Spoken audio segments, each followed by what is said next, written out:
Isabel. I'm with Paw Parent Animal Sanctuary. I'm a new sanctuary up by Lancaster.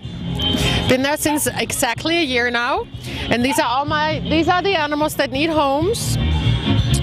And they all came from really bad situations and need wonderful homes. There's just too many homeless animals on the streets, and people are giving up their animals left and right. And what I want to achieve with my sanctuary is for people to be able to leave their animals with Paw Parent if they're no longer able to take care of them.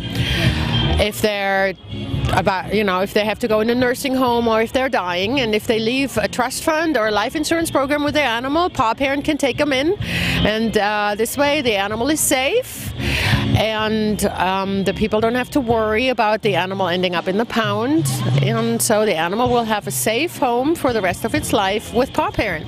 And that was the idea, but at the same time we still do rescue from the pound and the streets, and from horrible hoarding situations. This one dog, he came from a hoarding situation. He was in with 60 other dogs in a house. The whole property had over 200 dogs, and so that's where I try to help out and give the animals a good home until they find their permanent home with somebody else. Yes.